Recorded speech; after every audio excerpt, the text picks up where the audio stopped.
So I'd like to start with a prayer and then we'll jump in. Lord,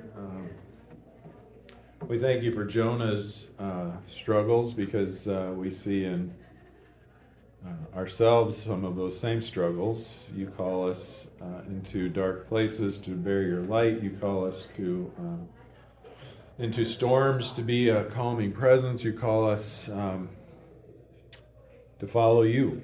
And we know that you don't play it safe, and yet we want to play it safe. And so,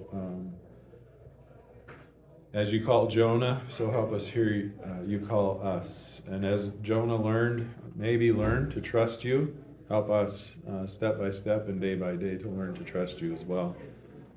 Because life following you, Jesus, is not easy still. Even though you conquered death and took on the cross, that calling is still sacrificial. It's still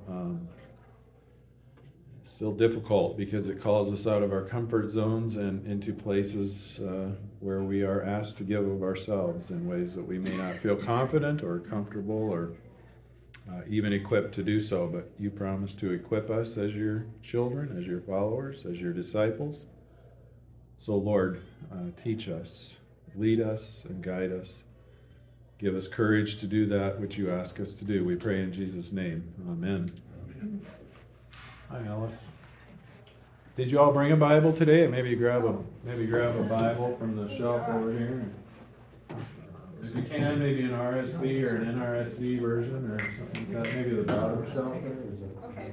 How are you? NIV is fine. Okay. NIV is on that.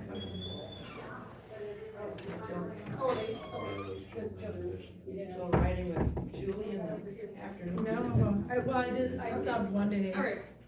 It's last week. So I got to see her one day, but no, we have a new girl, Lulu, Yeah. that started this year and she's Yeah. so. We've been Oh, using okay. it. Oh, Okay. I don't think So yeah, no, I never get to see Julie hardly anymore, so.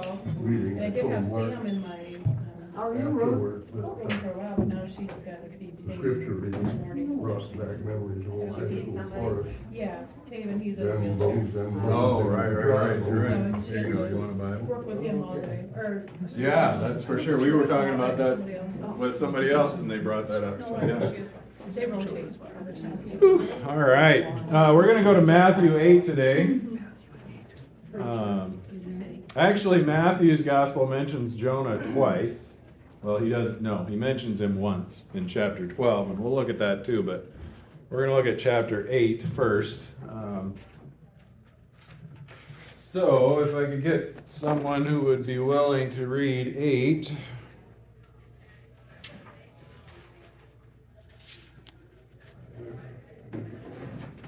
Let's go verses 18 through 28, or through 27. So 18 through 27. Is somebody willing to read that?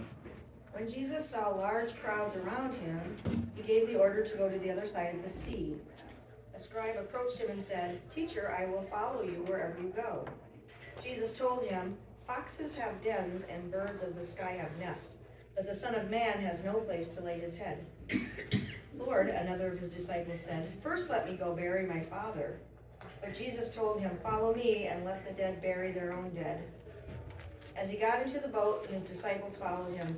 Suddenly a violent storm arose on the sea so that the boat was being swamped by the waves. But he was sleeping. So the disciples came out and woke him up, saying, "Lord, save us, we're going to die." But he said to them, "Why are you fearful, you of little faith?" And then he got up and rebuked the winds and the sea, and there was a great calm. The men were amazed and asked, "What kind of man is this? Even the winds and the sea obey him." Thank you. So what have you learned? So just hold on to this reading for a little bit. What have you learned so far about Jonah? What's stuck with you?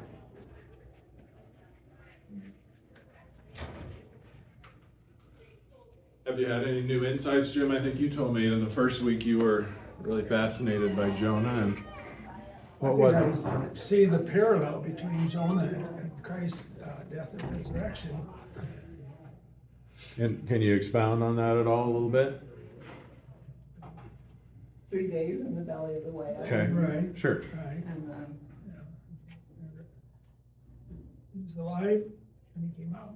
We don't usually think of Jonah as dying, do we? We don't think of that as a death, but I imagine, and I didn't go back and watch the Bible studies from before, but I imagine Pastor Zach pointed out that the way the story is told, he descends in the belly of the whale, and there in that darkness, in that place, he is literally, or in the telling of the story, he goes to the place of the dead. So yeah, but we Similar don't. to the tomb then. Yeah. And that's mentioned in Matthew chapter 12, which we'll get to today. He mentions the sign of Jonah. Jesus mentions that. So we'll talk more about that today. What else have you learned about Jonah? Jonah was very reluctant and just, he went the other way. The reluctant prophet. Right. Which really kind of resonated with today and what we do or don't do. Why should I do this when I know you're not gonna do what you say? Right. Yeah. Yeah. Or why can't somebody else do it? Sure. Yeah. So the reluctant prophet who went exactly the opposite way that God called him to go. What else have you learned? well, he was very angry because God didn't do what God said he was going to do. He didn't consider his saving the town a good thing. Yeah. He wanted them to be punished. Yeah. And I think God really leads Jonah to a place where he becomes Nineveh. That's what I think. Is that as he sits under this bush that first gives him shade and then is destroyed by the worm, he is angry. He's mad as all get out at God. And God says, you're angry about this bush that you had nothing, you contributed nothing to. It was given to you, and you're angry about that. But when God wants to save a people who are consequential to God, you're angry with God, so Jonah really becomes, I think, Nineveh, because he's not worthy of being saved either, is he? I mean, would we say? I mean, if we run the other way from God, are we worthy of being saved? I mean, that's a yes or no. I'm asking a literal question. Are we worthy of God? We're not worthy of being saved. I don't want to say yes, because Yes. I can be Jonah sometimes. Right, we all can, yeah. I mean, that's part of the point of Jonah, is that we can all be Jonah. It's part of the point of this lesson, too. So how does this lesson in Matthew chapter 8, how does it parallel Jonah? Are there some ways that it parallels Jonah, particularly in the second half of it, when Jesus gets on a boat and his disciples follow him, and then he's sleeping and the storm comes up? So how does that parallel Jonah? They don't have little faith. Right? Little faith? Or we have other priorities first. Jonah was gonna go this way when he's supposed to go this way, and they're saying, let the dead bury themselves. Yeah, we'll get, But the second half, just literally the second half, how does it parallel Jonah? What was Jonah doing in the boat at first when the storm came up? What was he doing? Do you remember? Sleeping. He was sleeping in the bottom of in the lower level of the boat. So they had to go wake him up to find out who was causing this trouble, or who was at fault. Jesus is sleeping in the boat. So the storm comes up, a storm that seems to be out of the control of the disciples. The storm obviously is, but it seems to put the boat out of their control, which is kind of fascinating to me. I've been to the Sea of Galilee. It's not that big. It's more like a lake. But in Jesus' day, it's probably sunk. It's actually quite startling. I was there in 16. The first time I was there in 94. So what is that? almost 20 years later. I can notice the depth, or the how much the lake has dropped in its mass. But you can Bethsaida is a city where we did some archaeological digging, which was on the Sea of Galilee in Jesus' day. It was kind of a port city on the north. It's Peter's hometown. And the sea was right next to it. Well, it's not today. It's probably, I'd hate to guess, maybe a half a mile at least away from the city now, because the level has dropped that much. So it was a bigger lake at that time. It had more water in it. But it's kind of funny that the storm can put the boat out of their control. People who are fishermen experienced on that lake. So then Jesus is woken up, and he says, "You of little faith." There are a few direct parallels, not a lot, but a few direct parallels. So what do you make of this story from Matthew's Gospel? What do you typically think of when you think of maybe that first part? That's hard to interpret, I think, for most of us. I really have to dig into that and look at commentaries to kind of understand that. But it is related, and I'll try and bring that in. But what do you think of this story? How have you heard it preached before? Do you remember any pastor ever preaching on it? Anything ever stuck with you? We're supposed to listen? The pastor? Oh, that was a question for me. Yes. Yeah, it wasn't a direct one. Whether it's me or anyone else, the bishop. Yeah. I see it as, well, God is in control.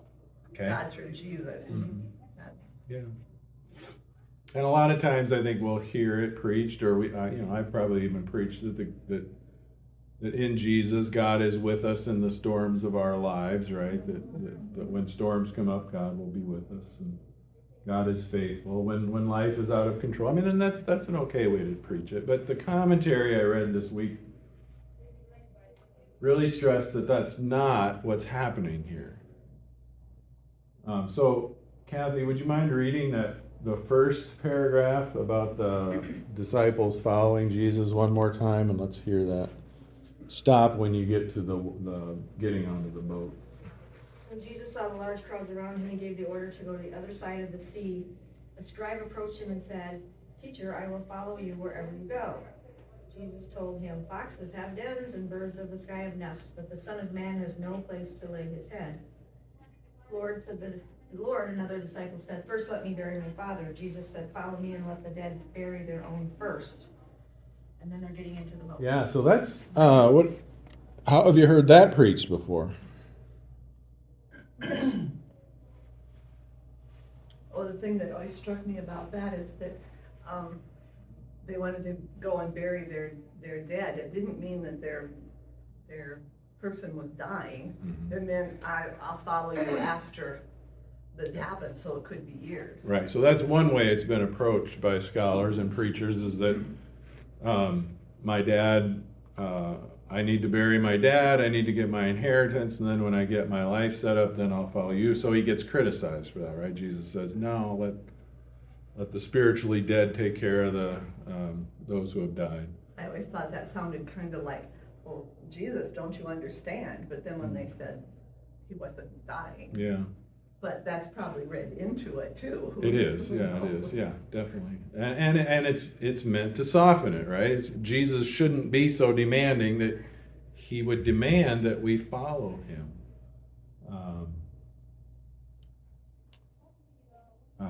But we've all said things like that, oh, later, Yeah. I'll do this when my kids are grown, I'll Yeah. do this later, I'll do this, you Just know. like a priority, put something else as a priority.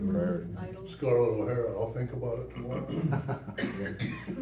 Yeah. So the commentary that I read thoroughly was this one out of the New Interpreter's Bible, and I really value these commentaries. And the author of this commentary says we can't soften this language.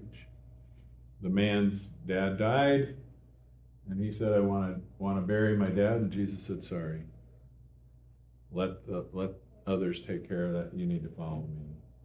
So Matthew, and the reason for this is that Matthew, if you look at Matthew's gospel as a whole, this idea of the ship or the boat, being on the boat, is a metaphor for the church, the emerging church. Matthew wrote his gospel after the death and resurrection of Jesus, probably 30 to 60 years later. So everything, the suggestion is that all of these stories are seen through the lens of the resurrected Jesus. So, so he's saying we have to take Jesus at his word here when he says it's this urgent, that it's this important, that you follow me even before you bury your own parent. He said we need to listen to that. So we see now Jesus get onto the boat, and it's interesting that they tell us that the disciples followed him. I mean, that's would you need to say that? No. So it's probably important that Jesus gets onto the boat, which and his disciples follow him onto the boat. Again, thinking of the boat as the church.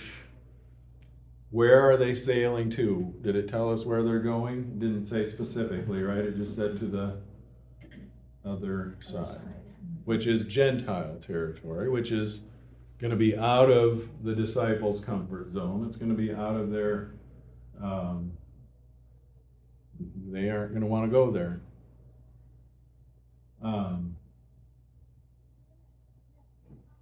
Daryl and I were just talking about evangelism before you all came in.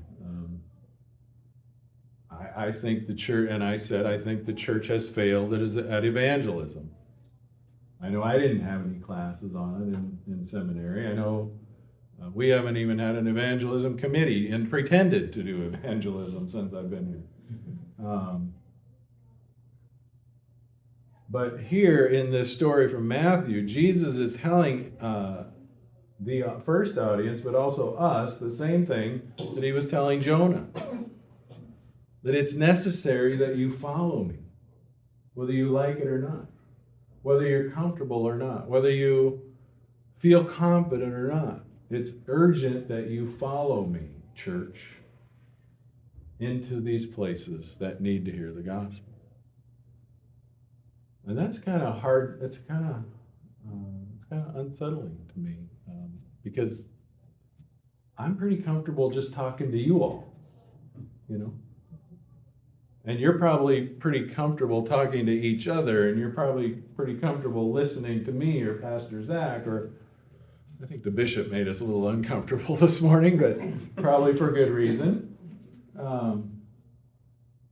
But in her sermon, I imagine she didn't want to preach that sermon to you and to me.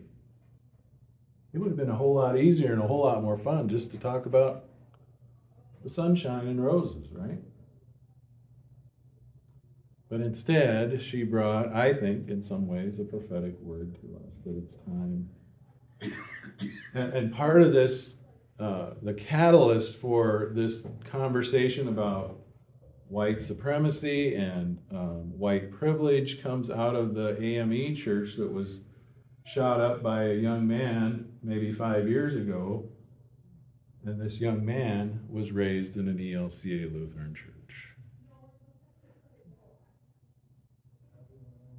So that doesn't mean all our kids are going out because we don't talk about it, right? And shooting up places. But could the church have been a catalyst to talk about hatred and violence? Again, I think the bishop would have rather not had to preach this sermon. But she went where she followed where Jesus was calling her to go.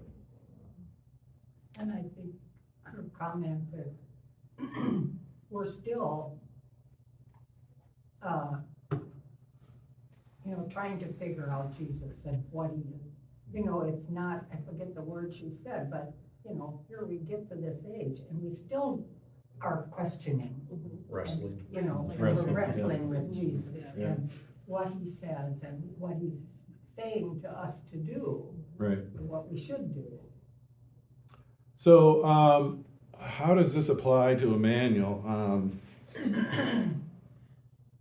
There isn't one of us who's been here very long that wouldn't like, who has been here for the last 20 years, who wouldn't like to back up 20 years and have a huge congregation again with 3 services on Sunday and 1 on Wednesday night, and 150 or 200 kids in our Promised Land program, and but I have to tell you, Dave Dam shared with me a story a number of years ago about Emmanuel, and he said, back in the 70s, 80s, 90s, if you came to Forest City, if you moved to Forest City, he said, if you wanted to be somebody, if you were a business person or particularly a business person who wanted to make connections and network, but if you were just somebody who wanted to kind of be somebody, you would join Emmanuel, because that's how you became. That was the first step in becoming somebody. Well, this story's been in the back of my mind for a long time, and it was just interesting. But I have to tell you about it. Just a while ago, I was here on Wednesday night, and I talked to a person who's getting hammered by Part B of the insurance that is necessary for this person's health care. It's getting to where they can't hardly afford it. And I know this person is very poor. And so I had that conversation. And then I had the opportunity to be in the fellowship hall, and I saw people from Chrysalis here.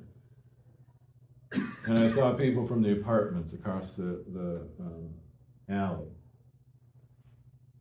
And then a couple who's been worshiping with us had a young boy with them, about 7 years old, who seemed a little uncomfortable, shy, maybe even a little slow.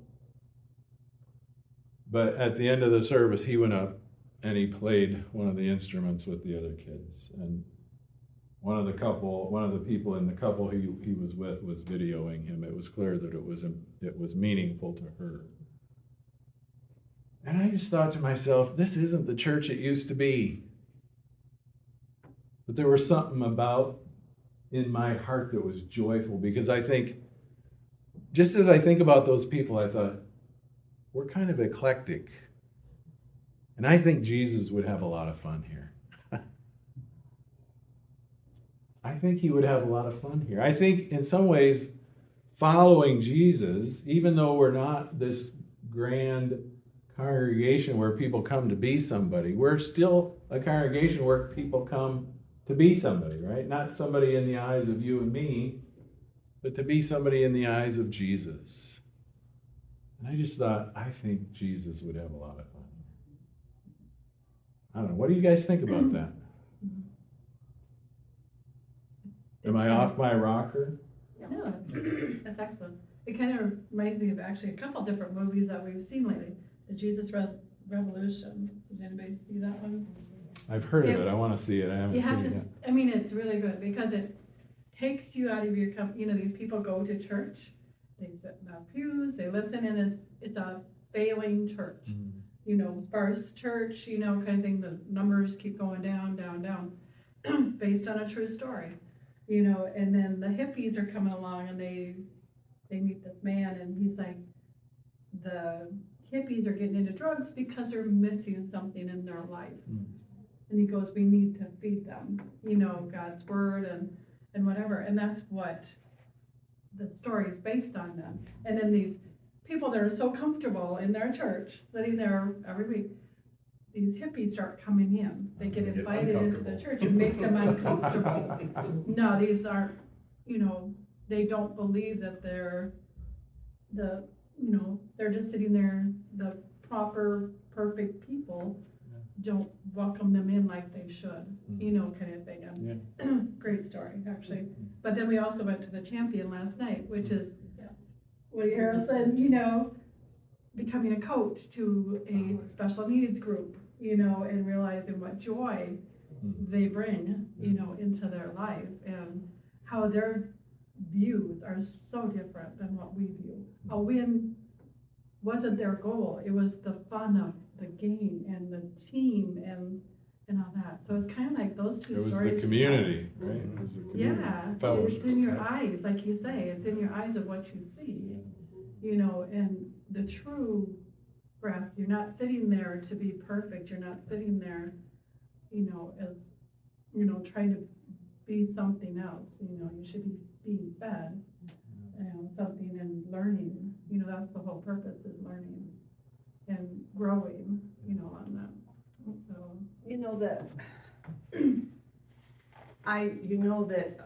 I don't know how many people, but I do not agree with the idea that we are saved without asking for salvation. Okay. That's one of the things. But because of that, it doesn't show me that there's a need for salvation, for evangelism, because if we're all gonna go to heaven anyway, why do we have to go around and get people? Yeah. We need, years ago, we had a big evangelism committee. We had many teams go out to, the pastor would come up with people that he thought we should go and visit, and it wasn't comfortable. But when you got done, it was really good. I mean, you felt good that you went to these people. Some people said, well, we haven't seen anybody from Emmanuel, what difference did it make whether we went or not, and stuff. But anyway, that's one of the things that bothers me a great deal.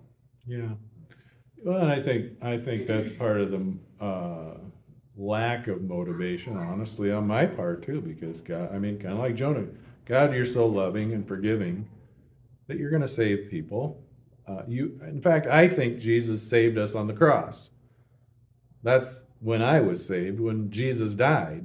But what I would say is, we have to acknowledge that, and we have to say, yes, Right. Jesus, So, I want yeah. you, Yeah. I want you. Yeah, and I think it can happen that way, but I think it can also happen for people that are baptized into the faith as infants, that they just grow up with a faith, and they don't have that moment when they say,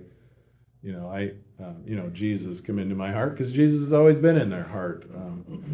But I think scripturally too, you have people who ask for salvation, and you don't. There are many, many people in the Bible who don't ask for Jesus' help, but he helps them anyway. So that's probably a point where your theology and mine would. Right. I think it's if you have a relationship with Jesus. If you have a relationship, I believe you say. Right, I don't think you have to say the date and the time that you accepted Jesus. And like you said, some people have always, Yeah. Jim and I have always grown up in the church, and everything, but. I think there might be people, and I would probably include myself, that doesn't feel like asking for salvation. That I want to depend on the grace of God, and that, who am I to ask? It's God who loves me. As far as like evangelism in different pockets of people, as the mom of a gay son, Mark has been out for many years, but he doesn't feel like he's being out here because this congregation seems a little bit more closed to that. And so I think that we miss some people because we're going forward in what we do and they don't feel included. And so both my children are not super active in church. And part of it is they say there's so much hypocrisy there. And so they don't feel included, and so therefore they stay on the sidelines because these people say this, but then they do that. So, appreciate you sharing that as a parent of a young man who's in that kind of relationship. And, we've talked about it. That's something we're wrestling with Jesus about, isn't it? Yeah. So we haven't gone this far, but we've not closed the door either, which I'm happy about. And I don't say that to say, oh, if you don't No, I know. believe in gay people, then you're bad. No, Right. there's struggles and wrestling and Yeah. You know what you said, that David said about the 70s, I didn't know that, but when I think about it, I think that's true, is that was celebrated, and now it's time for us to celebrate not welcoming the prominent and welcoming those less fortunate. We'll welcome the prominent too. We Don't will, get me right. wrong. But again, that's not what we're about. Right. Right, Yeah, it's not what we're. That's not what And we're that's what I saying. wanted to say is it's almost that, like the clique. yeah. Yeah. So I think we've been faithful, when the church made a decision to ordain people in same-gender relationships. We didn't say, oh, we're gonna put in our constitution, and we're gonna close the door on this we said we're gonna wrestle with it, and I think we're still wrestling with it. We didn't go farther to say we're gonna bless that practice and and that sort of thing either, but baby steps, and again, I think God has blessed us in a way because we haven't closed the door on people who are different than us. So a lot of work to be done, but I appreciate the fact that, I mean, we've had some folks here that have made others uncomfortable, and yet they've been, in my eyes, I think they've been welcomed as well. So, but just this idea of, do you see the parallel that I'm trying to draw between Jesus now and Jonah? That Jonah was asked by God or told by God to go to Nineveh, who they weren't his people, they were his enemies, and so he went the other way. And now Jesus is, we're seeing Jesus in Matthew's gospel, following Jesus. The question's always there: is he from, is his power from God, or is it from the Beelzebul, the devil? Is he of the good, or is he of the bad?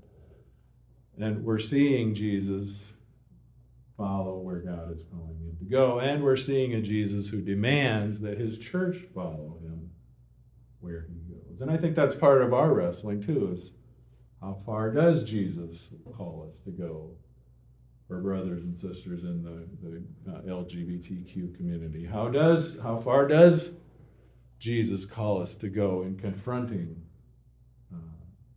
white supremacy, ideas of white supremacy, or the idea of white privilege? How far does Jesus call us to go? Those are things that we have to wrestle with as a church.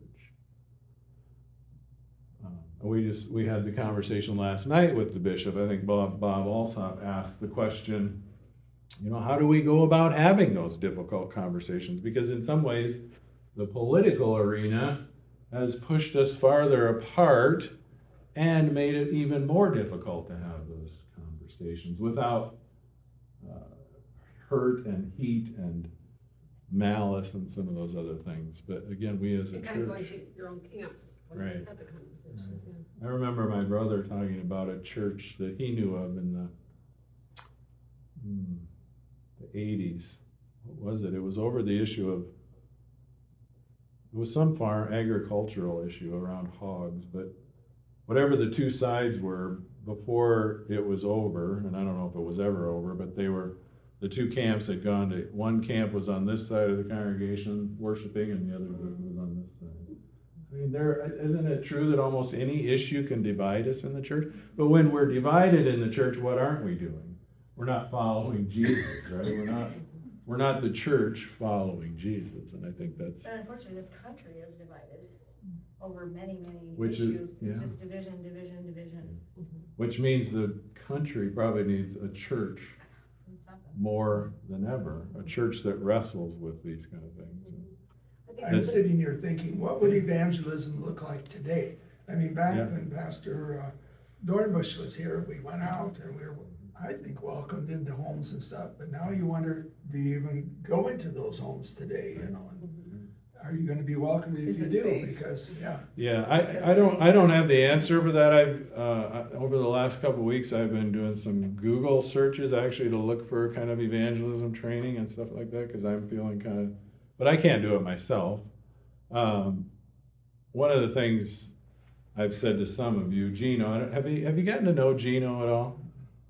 You should get to know him. I think he was raised Catholic. Maybe has some, maybe a little, I don't know this for sure, but I have a hunch that maybe he's had some,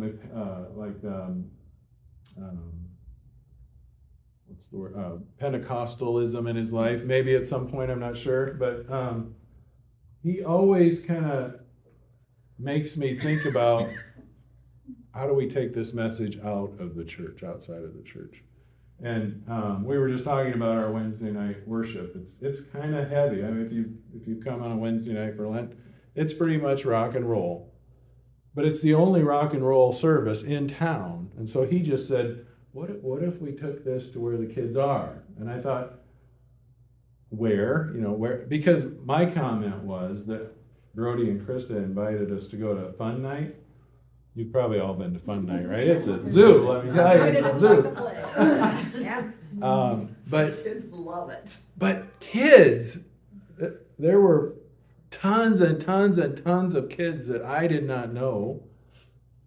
And I know that if you added up all those kids, there'd be far more than any number that's in our church, the Baptist church, the Methodist church, the Catholic church put together. We're missing the boat. We really are. And so his question was a good one. How do we take this what's our cross-marked and spirit-led message in these songs to the community, the kids, So I don't know. I was thinking about the fifth quarter thing. Maybe we need to have the band at fifth quarter. When we do fifth quarter at the Y, and just let them play some music for a while. Let kids listen to it. I don't know how you do it. I wasn't taught. I don't think Lutherans really know, but it is a conversation we need to have for sure.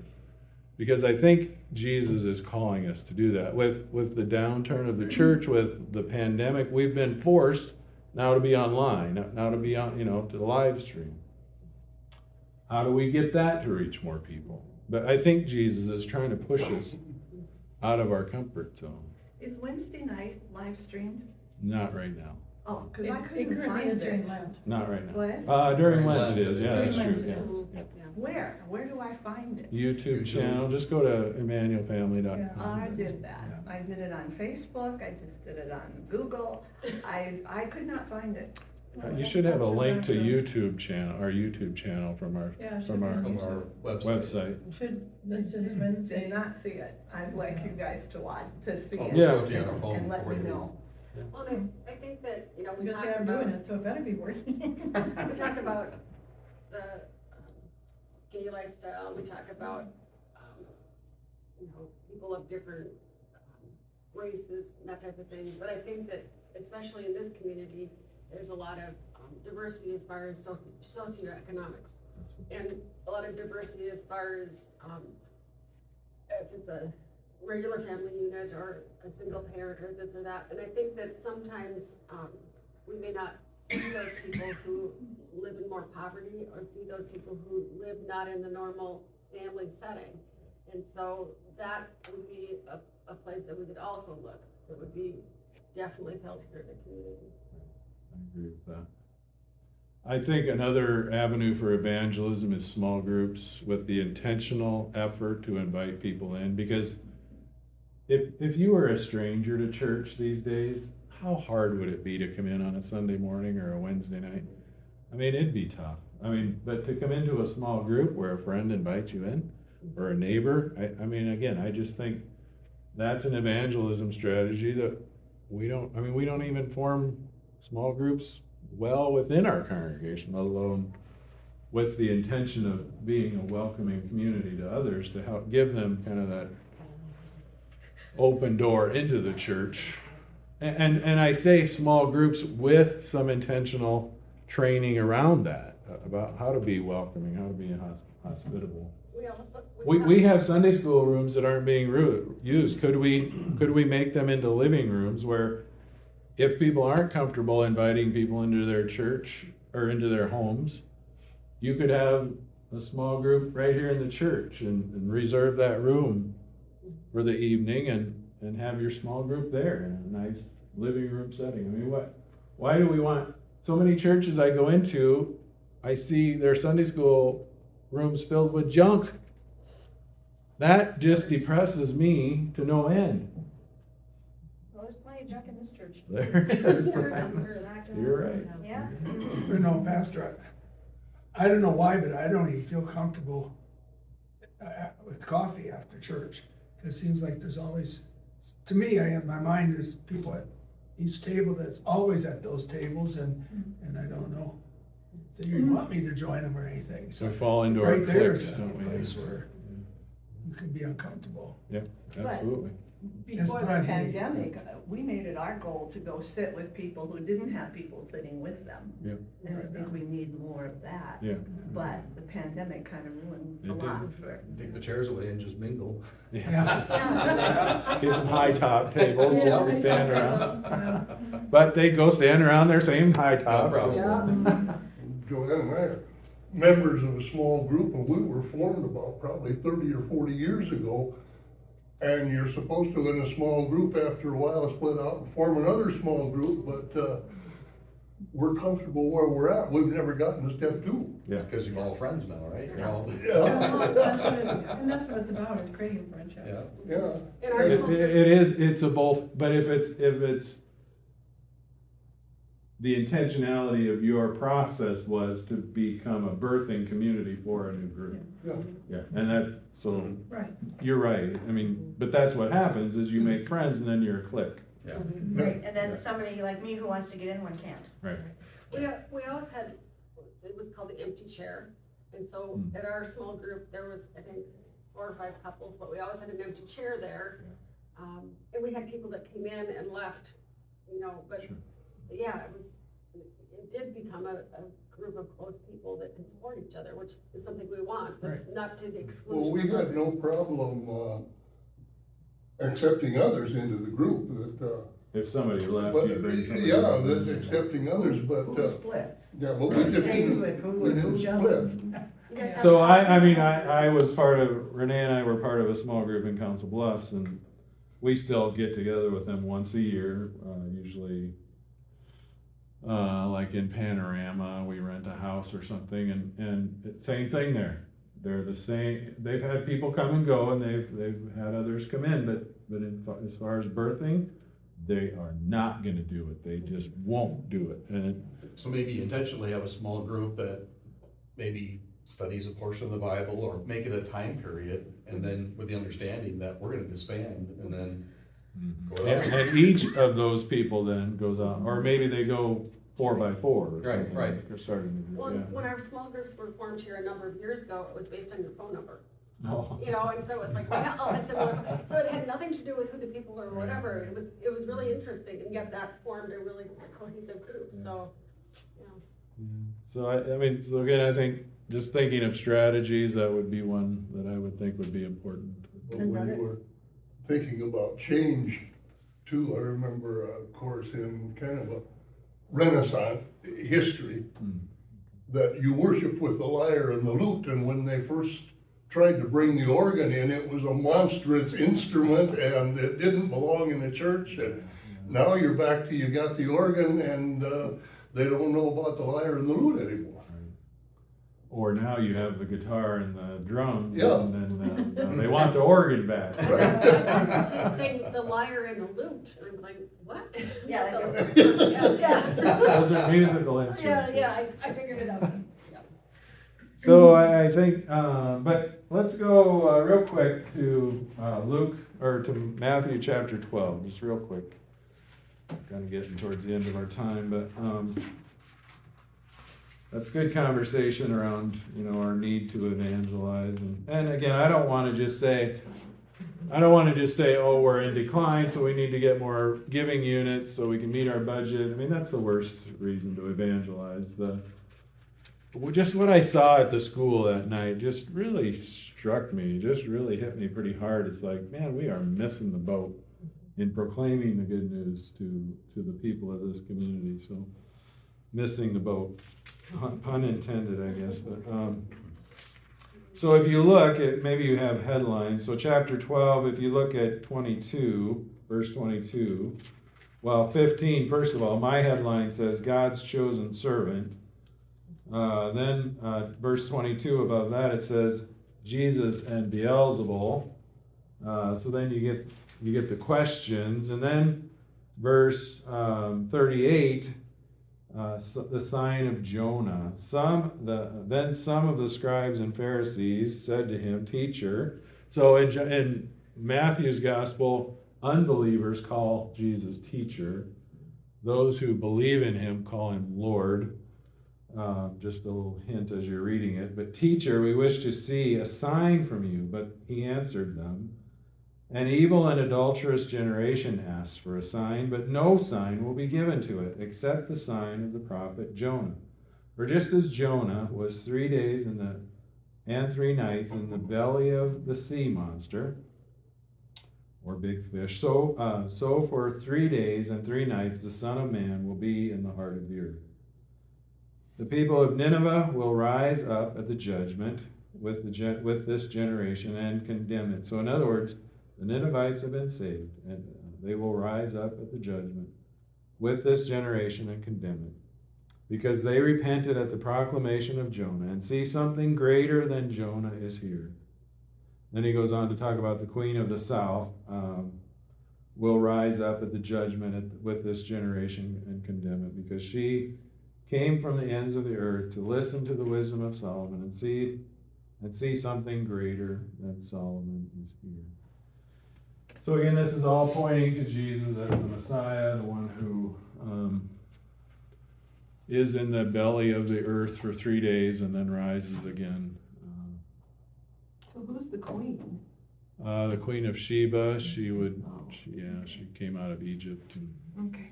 I think that's in 1 Kings chapter 10, if you want to read it. It talks about her. So Jonah's a pretty important book, I think, and he's an important prophet because he is set over and against Jesus in a sense. But I think he's more like us. I'm more like Jonah than I am like Jesus.